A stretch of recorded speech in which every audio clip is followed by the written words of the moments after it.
Hello, and welcome to Change the Face of Yoga, teaching toddlers through golden oldies. I'm very excited to be talking to lots of yoga teachers who will explain their passion for teaching yoga to students with different ages, physical fitness levels, wellness levels, and different goals. They will explain the benefits of yoga for these students and will be including teacher tips and pose modifications. I am Stephanie Cunningham of Yoga Lightness, and I've been teaching over 50s for 10 years. So this area is my passion and the passion of many other yoga teachers that you will be listening to in this series. Thank you so much for listening, and let's get started. This is episode 43 of Changing the Face of Yoga, and I'm interviewing Siv Havik from Norway, who has created and has sustained a completely donation studio. She has also extended to yoga festivals to provide money to help charities that help children. So let's listen. Hello, this is Stephanie Cunningham with Changing the Face of Yoga, and I have a very interesting guest today. She's from Norway, and her name is Siv Havik.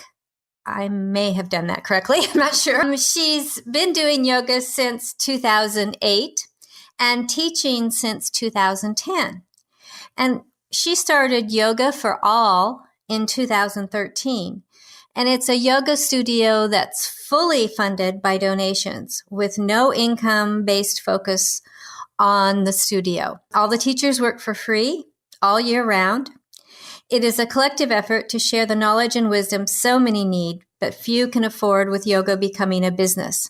She also organizes a yoga festival once a year, where all proceeds go to fight child marriage and sex slavery. We're going to talk today about running a donation-only studio and how that fits in with perhaps the true beginnings of yoga. Welcome, Siv. Is there anything else that you would like to add? No, I think that sounds pretty fitting for what we're doing, and we can elaborate as we go on. Okay, great. I read your website, and you said that the minimum donation is 50 kroner, which in Australian is at this current exchange rate about $8. Yeah. Do most people pay the donation, the minimum, or is there a variation? I would say that probably around 80 to 90% pay the minimum. So we have I think we're reaching kind of our target audience, so to speak, because we want to make sure that people can afford to go to yoga. So, but then we also have people that come and maybe, they leave 100 or 200, but it doesn't really happen that often. Our guests in our yoga shala, they are normally 50 kroners, and as long as we keep the classes going and we have a few classes a week and we get that to cover the rent, we're all good. I did this once. I did a donation class, and in Australia, they did something very interesting. They said, well, how much is it? And I said, well, it's donation. So you guys decide what each of you wants to pay. And they all got together and decided on their amount to pay. And then they all paid that. Yeah. And I thought, well, that didn't quite do what I was trying to achieve, but that's not, that's not the purpose. The purpose is for people to have yoga. So I was just wondering if it was a cultural thing. Australians are very, I find, I'm from the States, and so I see the differences. They're very community orientated, and they very much work as a group, where that doesn't occur as much in the States. So would you say that's truer in Norway, or they just appreciate that minimum donation amount and choose that one? I think it's a mixture of things. Okay. I mean, Norway is a very privileged country. We're very few people with resources, and most people have quite a good average life standard. I think that people, appreciate to have the guidelines of an amount, a certain amount, a fixed amount. But at the same time, there's also this in Norway, I think my point was that if you have a really good life and if you have everything you need, I think it's much easier to extend yourself above and beyond what you need in your everyday life. So because we are very well off here up north in this little, we live almost in a little hobbit land, not very far from you. You have the Shire, the original Shire in New Zealand, and I would say like maybe Norway is the country equivalent of the Shire. It's people have a okay living standard, and we have things that can be bettered here and improved as anywhere else. But I think it's easier to extend beyond your own worries and problems if you do have all the basic things covered. So I think yes, that was my long answer to to your question. So I think that's okay. I think that most people, if they were in a situation where they could help others, I mean, that might be a utopian way of thinking, but I do think that most people would do more for others or help others if they had the chance. Why did you decide to start a donation studio? I was practicing yoga myself, and I'm one of those, even in Norway, we do have, of course, different economical situations for people. And I was in the group of people where I wanted to establish this service for.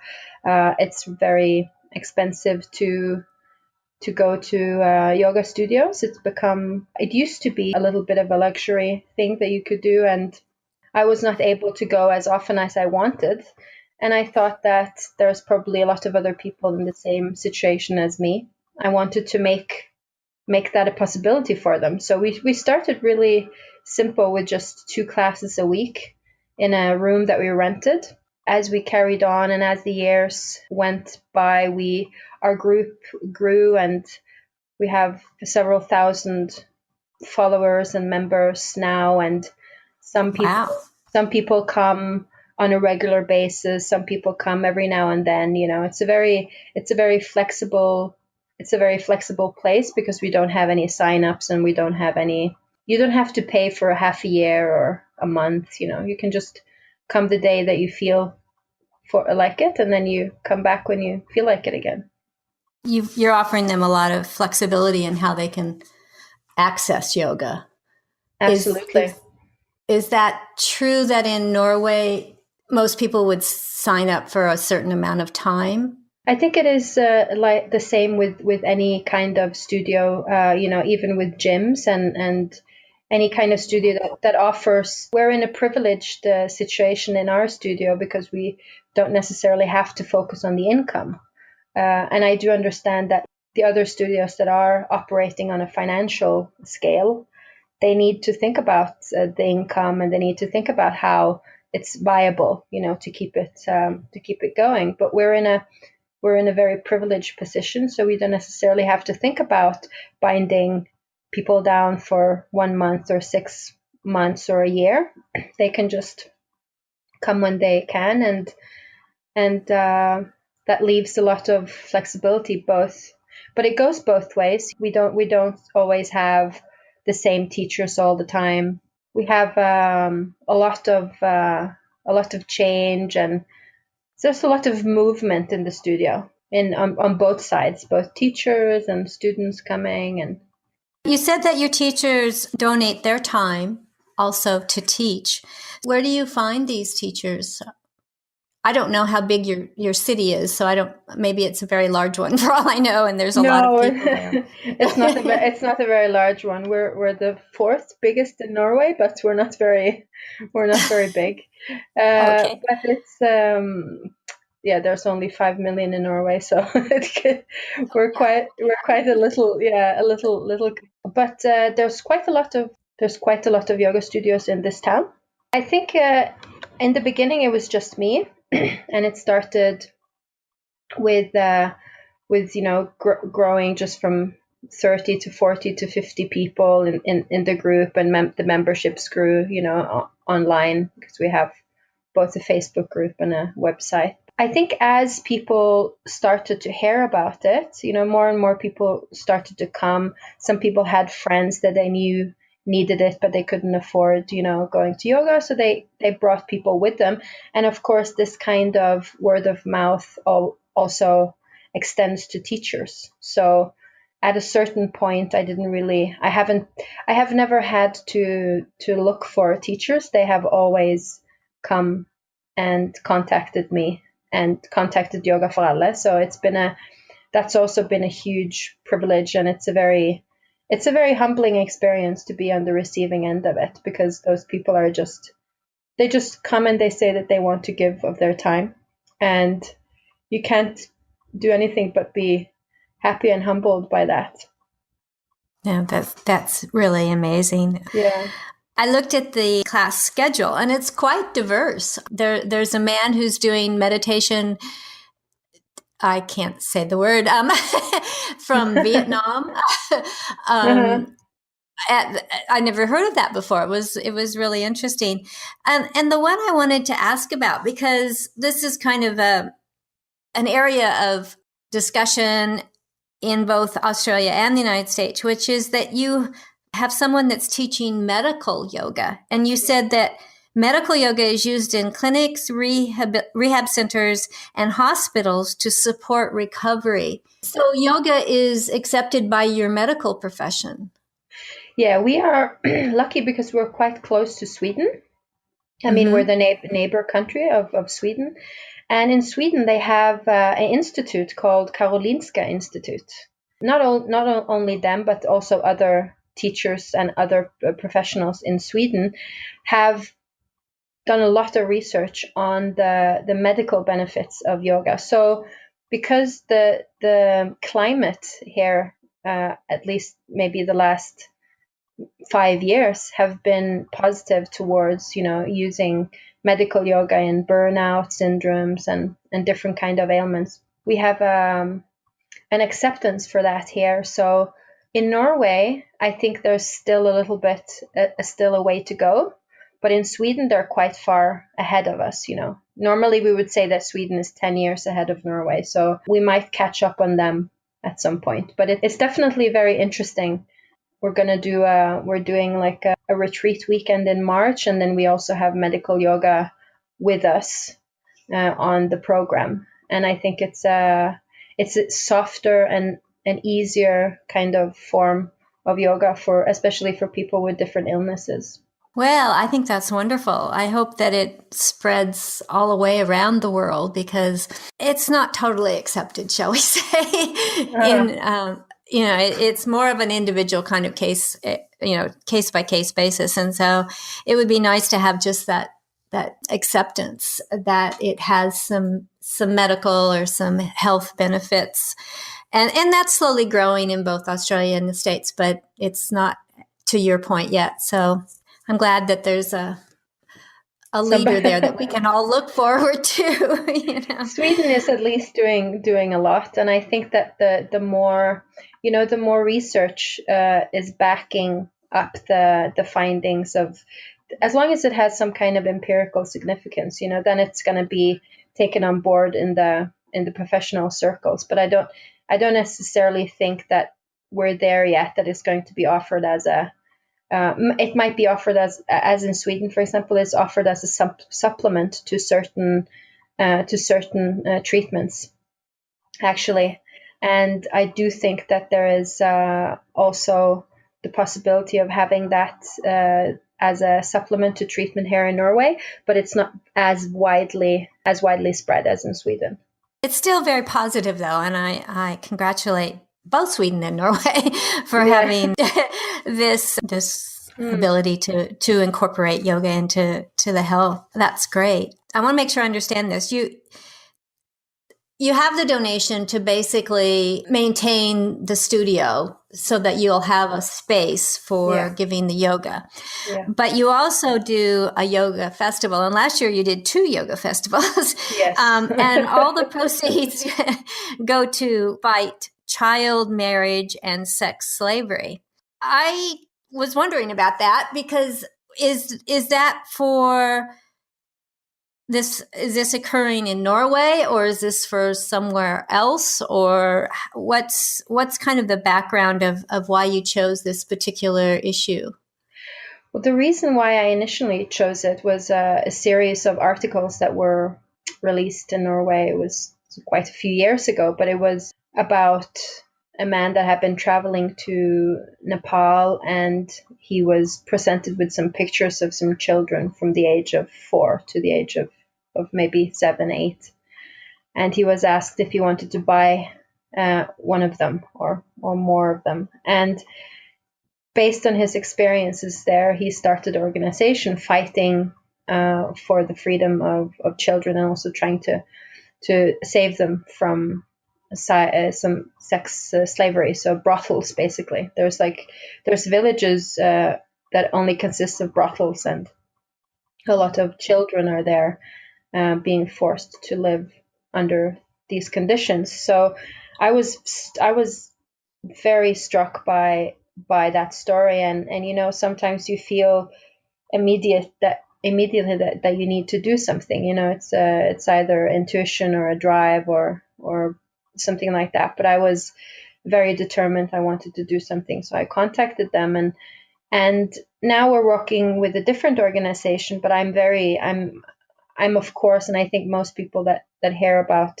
topics like that would be moved and maybe moved into action. So my focus I've always been on sending the proceeds to these causes. And what are they doing with those proceeds? They take it in and they use it for orphanages. So they, it depends on what kind of program they're doing. But the last organization we're supporting now, they are educating children in small villages where the parents are really poor and the area is really poor. That is when they are most vulnerable to basically pimps coming in to a certain area, and they buy children from their parents, and they send them off to the sex industry. So if you put schools and if you put homes in for children, you'll be able to prevent also the mass movement of children into those industries.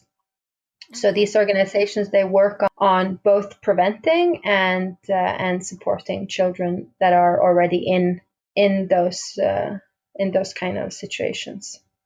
Obviously, you have a very different business model, shall we say, yeah. Of your donation studio, of doing festivals and sending the monies to, I assume this is a charity. Yeah. And you made a very good point at the beginning, which is if your basic needs are taken care of, then you have the wherewithal to perhaps give a bit more than having to pay attention to making enough money to live. But still, this is very impressive that you would donate. I'm sure running a studio, even with being on a donation basis, it takes a lot of time. I know putting together yoga festivals does. So really, you're really committed to this. Obviously, it's doing something for your community. Could you, we'll start with what it does for the community, and then I'd like to know what kind of benefits you're getting for yourself or for your teachers and yourself. So I think for the community, I think it has opened up yoga to a lot of people that wouldn't normally go to yoga studios. I think we've been able to reach groups of people that normally wouldn't go there, basically because of the money and the whole financial aspect. Also because it's quite broad. As you say, it's very our program and our schedule is very varied and eclectic. So we have yoga, we have qigong and moving meditation. We have anything that teachers can offer us. There's a new teacher saying that they want to give of their time. I'm always happy about that, and then the community benefits from that. So we reach people that normally maybe wouldn't experience these kind of things, but we're also able to provide a different kind of schedule to people, because we're not necessarily, most yoga studios, they choose maybe a style of yoga, which is fine, because when you want to deepen your practice, that's normally a lot of people, they prefer to maybe follow a guru, or to deepen their practice in a certain path. That's also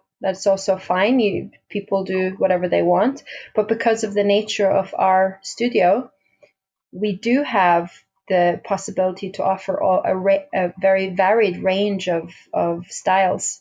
So I would say that we're also creating diversity in the yoga scene in our town, and we're opening up. It's like you say, you're opening up for. It's not a business model, right? It's more of I think of it more of like a circulatory win-win situation. So you have people working for free, you have people coming and helping to sustain the studio, and we do the festivals, and we help causes that we believe in. So it's self-sufficient. Is that something you could say? Self-sustaining. It's a self-sustaining system. Yeah, it's a self-sustaining system almost, but of course it needs a lot of work, like you say. It doesn't drive itself, but it's one of the very, very nice things about the studio is that it belongs as much to the people coming there as it does to the teachers or anybody that organizes anything for the studio. It's basically the people that are coming that are really making the studio happen, because otherwise it wouldn't really exist. Well, that sounds wonderful. I noticed that you had laughter yoga too as one of your offerings, and I thought, well, that would be fun. It really would, because they said I think it said something about laughter was really very beneficial for you, just in general, and so adding it to yoga, it must be great. So, yeah, I can see that. If someone were going to try to duplicate this, then the critical things are to have, I'll say some things. You tell me if they're right or not. Yeah. To have the minimum donation just so you can meet the rent, and I assume the utilities, although I don't know, that the teachers work for free. Do the teachers have a contract, or do they just come for the amount of time that they're able to donate their time? There is no contract. There is nothing, because we are just a group of people coming together doing yoga. We're not a business. We don't have a business model. We don't make money, so there is no need for contracts. It's volunteer efforts and volunteer work.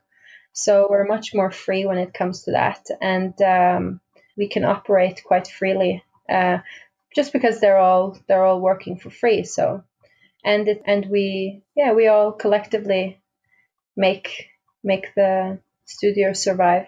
So you have the minimum donation, and the teachers are donating their time also, and you have a diversity of offerings at, I assume, well, I looked at it at different times. Would you say that those are, and well, no, it's the yoga festivals that actually contribute to the charities, isn't it?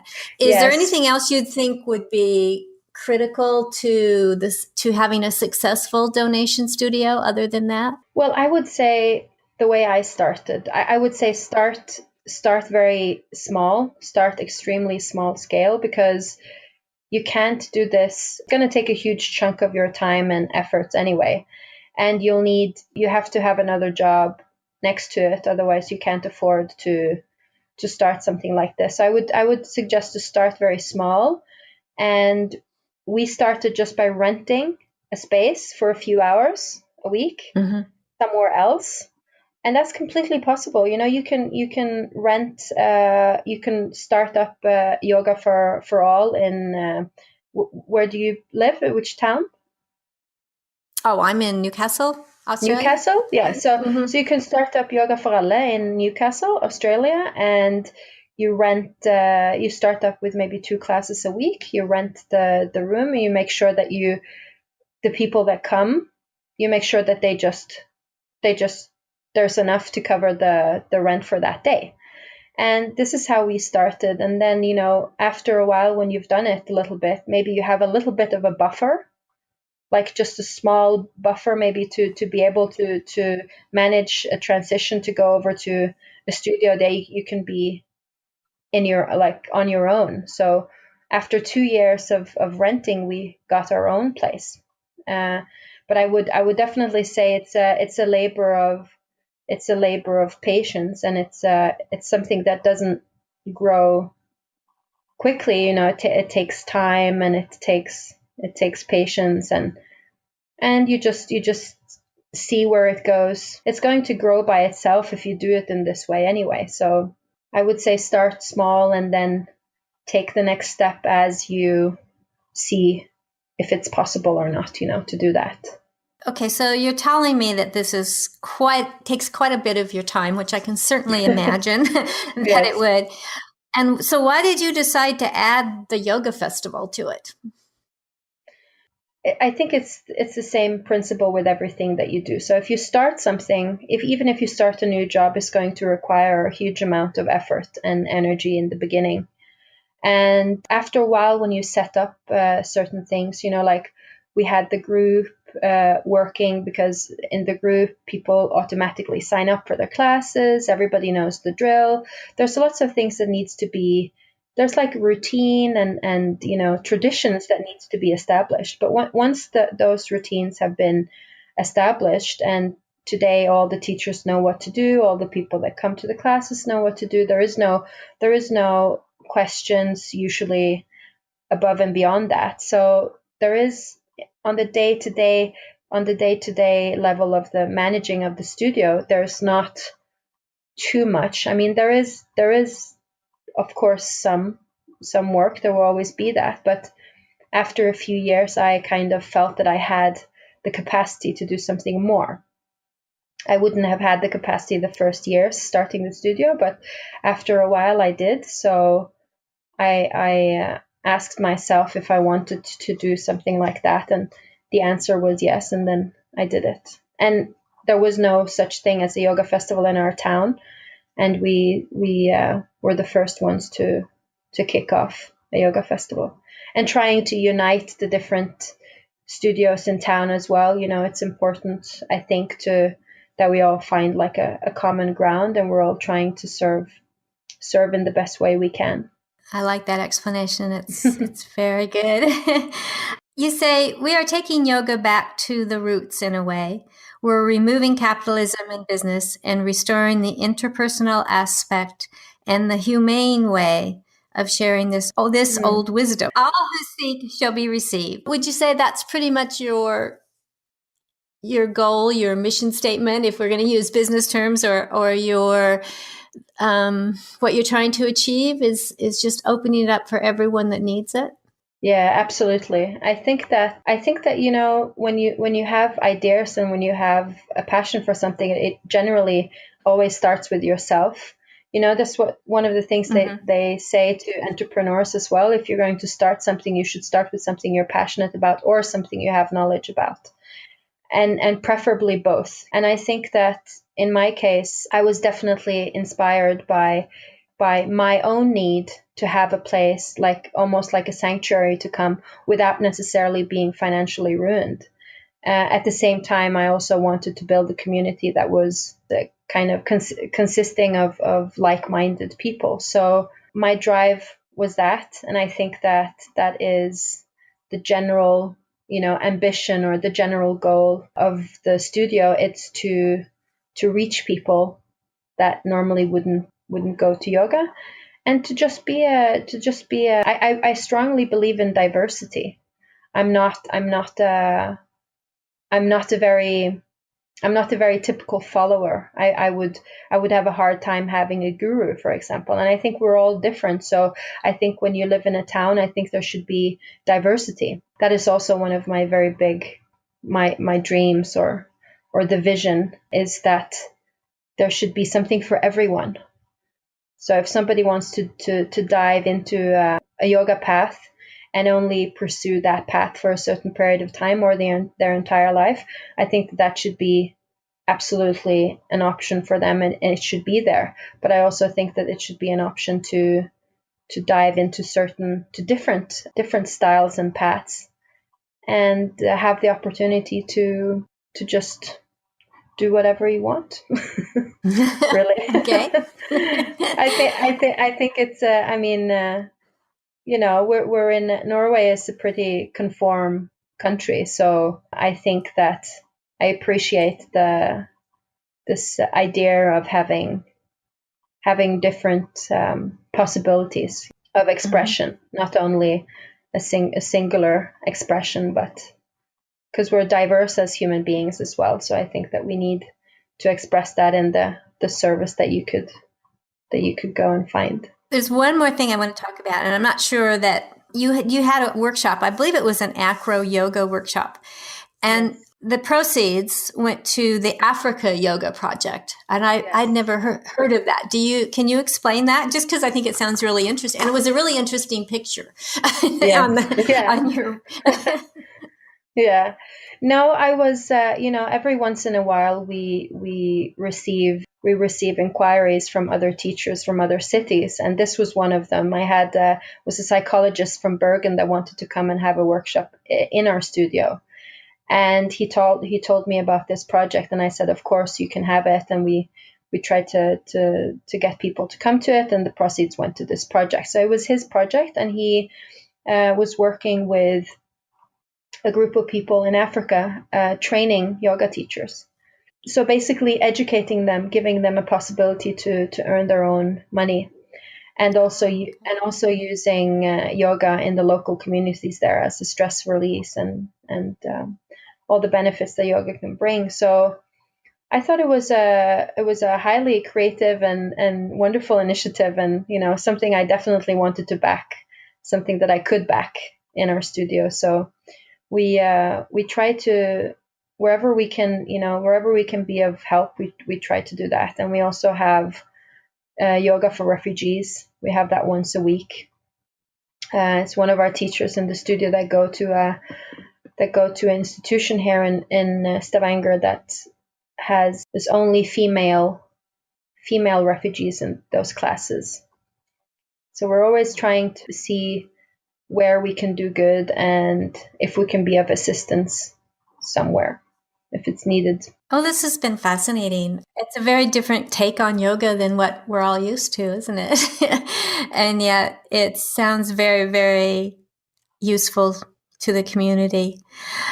Yeah, I think it's a good thing that there is diversity. I fully understand that this approach can't be taken by everyone, because there is the need for a livelihood. There is the need to make a living as well if you run studios and things like that. But I do think that a town should have all offers. So I think that in every town there should be a donation-based yoga studio, and in all towns there should be yoga studios that follow a certain path, and everybody should be able to choose where they want to go. Well, let's hope it happens. I agree. I hope so. Is there anything that you would like to add that we haven't covered that you would like the listeners to know? I think we've covered quite a lot. I would just say that it's actually been a dream of mine that this concept is going to be spread. And there is limitations within me as a person, so of course I can't do it. But if somebody's listening, I really, really hope that they would be inspired to do something similar if they have the time, if they have capacity besides their work. And if they want to ask me anything, I will be of assistance. It's just you can drop me an email, go through the website. You're probably going to put the website up maybe. So I'm just volunteering. If anybody wants to do the same, they can ask me and I'll try to help. Okay. Set it up. I'm going to verbally say the way to contact Siv, but I'll also have it in the show notes so that anybody that listens to the podcast and wants to know how to contact you will have both of those avenues. And so we're going to start with the email, and I'm going to have to spell it for you. I don't know if I'm saying this anywhere near correct, but it's Nannerskers. Nannerskers at gmail.com. Now I'm going to spell it for you. It's NAANORSKKURS at gmail.com. Okay. Yes. So that's the email. Yeah. The website is www.yogastavanger.no. And I will spell that YOGASTAVANGER. And I'll do Facebook because so many people do go through Facebook. So it's www.facebook.com/Yoga Stavanger. So it's YOGASTAVANGER /. And like I said, I will put all of those into the show notes so that you can go on my website, www.yogalightness.com.au, and find Siv's podcast, and they'll all be in there if you'd like to contact her. She sounds like she'd be an incredible resource. And I really want to thank you. I think you've brought a really different view of yoga. Thank you. You're really, truly changing the face of yoga, or at least bringing it back to basics. Yes, that could be. Yeah. That could be. So thank you so much, Siv. I really appreciate it. And all the way from Norway, we actually got this to work. I was a little concerned, but it did work. So thank you so much. You're welcome. Thank you.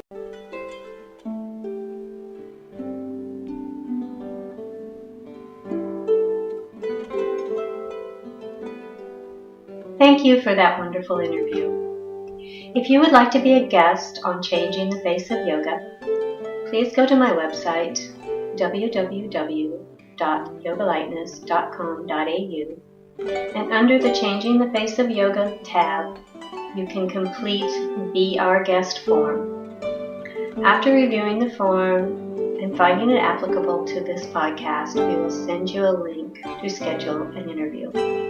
Please download, review, and tell your friends of any podcasts that are of interest to you and to them. If you would like to contact me, send an email to info@yogalightness.com.au. And thank you for listening to Changing the Face of Yoga.